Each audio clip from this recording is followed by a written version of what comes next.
من الشیطان الرجیم بسم اللہ الرحمن الرحیم اللہم صلی علی سیدنا محمد و آل محمد۔ آج میں ولی کامل عاشق رسول مجاہد ختم نبوت حضرت پیر میرے علی شاہ رحمۃ اللہ علیہ کے مزار اقدس میں موجود ہوں اور آپ سب مسلمانوں سے ایک اہم باتیں کرنا چاہتا ہوں۔ آپ سب مسلمانوں کو میرا پیغام یہ ہے کہ ہم سب کو چاہیے کہ حضور صلی اللہ علیہ وسلم کی ختم نبوت کے لیے اکٹھے ہو جائیں، کیونکہ اللہ نے اپنے حبیب صلی اللہ علیہ وسلم کو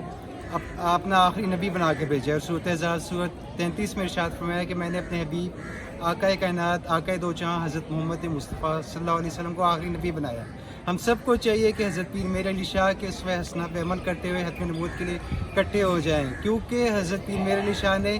حضرت ابو بکر سے، حضرت عمر، عثمان اور مولا کائنات حسنین کریمین سے یہی سیکھا ہے کہ ختم نبوت پہ پہرا دیا جائے، اور حضرت عبد القادر جیلانی سے بھی یہی سیکھا ہے کہ ختم نبوت پہ پہرا دیا جائے، اور اس وقت کی ضرورت ہے کہ ہم سب مل کے اکٹھے ہو جائیں، فرقہ واریت کو بھول جائیں، اور پاکستان کو ابھی ضرورت ہے ہمارے اتحاد کی،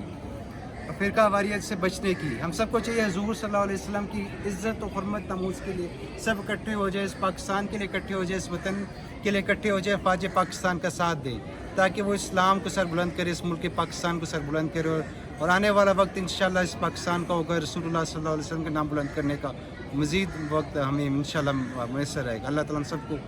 عمل کی توفیق عطا فرمائے، آمین۔